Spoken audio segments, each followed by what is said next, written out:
선배님들이 사랑이 대체 뭔지 사랑의 정의를 전공 과목에 맞게 좀 내려주시면 좋을 것 같아요. 사랑이란 유전자를 성공적으로 물려주기 위해 내재된 심리적 기제다. 아, 멋지다. 근데 그걸 우리가 꼭 인식하는 건 아니거든요. 내가 사랑에 빠지면서 아, 저 사람과 번식해야지라고 생각하진 않아요. 그런데 그 사람에게 내가 호감을 갖고 그 인생을 같이 할 결심을 이끌도록 만드는 가장 밑바탕에 있는 건 유전자를 물려주는 거죠. 만약에 그런 욕구를 갖지 않은 그 우리 선조라면 그러면 후손을 낳을 수 없었고 이미 오래전에 다 도태됐겠죠. 아, 네. 그것이 사랑인 겁니까? 그렇죠. 네네. 아, 진짜. 누가 누구를 좋아하는가를 이제 그 진화 심리학 분야에서 많이 연구를 하는데 이제 그 중에 하나가 이제 뭐 외모를 보고 평가하는 것도 있지만 외모 말고 냄새라는 것도 작용할 것 같아요. 중요하지. 향 중요해. 맞아. 냄새 중요해. 그래서 이제 남성 참여자한테 티셔츠를 샤워를 하지 말고 한 이틀 내지 3일 동안 입으라 그런 거예요. 다 입고 나서 그것을 이제 밀봉한 봉지에 넣는 거죠. 그리고 나서 여성 참여자가 그 냄새를 맡고 얼마나 매력적인 남성인지 그래서 평가를 하라는 거죠. 내가 이 남자랑 데이트를 하고 싶다. 그 결과가 그러니까 뭐 잘생긴 남성이다 이런 게 아니라 자기와 어떤 면역 그 체계를 구성하는 게 반대편에 있는 사람을 택하더라. 그 아이의 입장에서는 엄마 아빠의 두 면역 체계를 함께 가질 수 있는 이점이 있는 거죠. 이점이 있는 거죠. 나보다 더 진화된. 나은 어떤 그 면역 체계를 가진 자식을 낳을 수 있기 때문에 우월한. 그렇게 설명을 할 수 있죠. 그러면은 오히려 서로 다른 사람이 사실은 더 좋은 거예요, 궁합적으로는? 아니 반드시 그런 건 아닌데 면역적으로 그래. 면역체계로? 면역적으로 그래. 근데 그걸 냄새로 안다고요? 냄새로 알 수 있다고 그래요. 냄새로 내 반대되는 면역체계에 끌린다고요? 네. 소름이다. 그러니까 진화가 그걸 설명해놓는데 우리는 인지하지 못할 뿐이죠. 와, 신기하다. 화학적으로는 어때요? 사랑이 뭡니까? 그 화학에서 사랑을 만약에 정의를 하면 그 결합에 대한 그 화학의 이해가 남녀 간의 사랑하고도 비슷한 것 같아요. 결합이다. 지구상에 있는 물질들 보면은 원자 자체만 있는 거는 별로 없고 다 결합을 해서 분자로 이루어져 있거든요. 예를 들면은 수소 기체가 H2가 있어요. H2. 수소는 혼자 있는 게 아니고 두 개가 같이 붙어 있거든요, 지구에. 왜 그런지를 가만히 결합을 생각을 해보면 수소가 가지고 있는 전자 하나, 각자 하나를 내어주는 거예요. 그래서 두 개가 만나서 결합을 만들면 혼자일 때보다 에너지적으로 매우 안정해져요.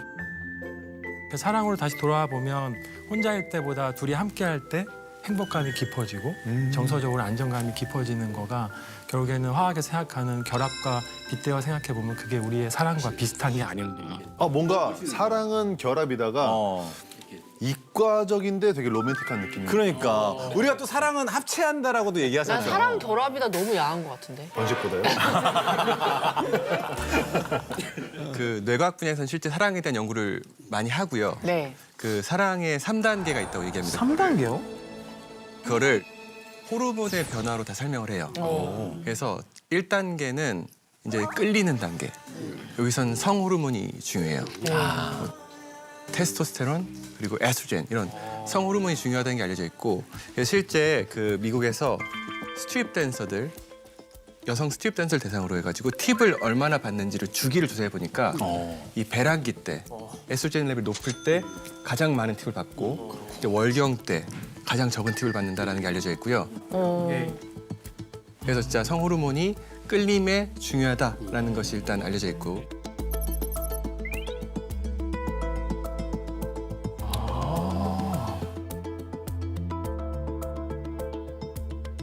두 번째 단계가 이제 로맨틱한 열정적인 사랑을 하는 단계로 사람들이 빠져들잖아요. 로맨틱. 그때 중요한 건 이제 도파민 보상회로.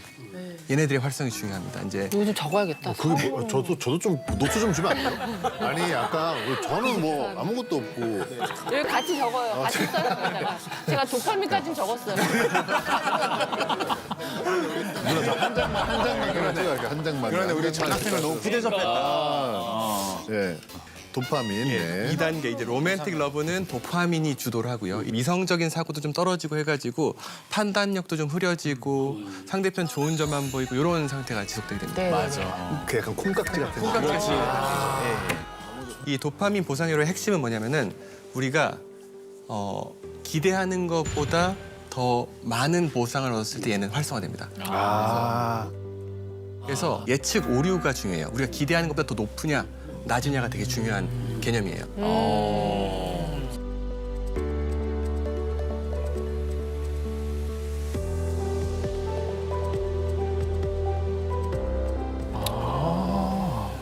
그래서 우리가 뭐 기대가 크면은 뭐 실망도 크고 이런 얘기를 하잖아요. 그게 이제 도파민 보상회로로 어느 정도 설명이 되는 것이고요. 그 다음에가 이제 정으로 넘어가는 단계. 아, 3단계. 정. 안정적이고 이제 애착이 형성되는 단계. 요 단계의 사랑은 이제 옥시토신이라든지 바소프레신 같은 이 호르몬들이 중요한 역할을 한다는 게 알려져 있어요. 그래서 요 3단계로 사랑을 설명합니다. 근데 세 번째 단계는 지속 시간이 길지 않아요? 길 수 있어요. 세 번째 단계는 아주 길 수 있습니다. 예. 근데 정도 사랑인 거예요, 그러면? 정도 사랑의 하나의 예, 형태라고 볼 수 있어요. 그러니까 이게 이제 사람마다 여기서 뭔가 갈릴 것 같아. 보통들 도파민까지 사랑이라고 생각해요? 아니면 정까지 사랑이라고 생각해요? 저는 와, 정까지도 사랑이라고 생각해요. 불이란 게 활활 타오르는 불도 있지만 이렇게 자작자작 그 미지근한 불이 있잖아요. 네. 그것도 어쨌든 불이니까. 맞아.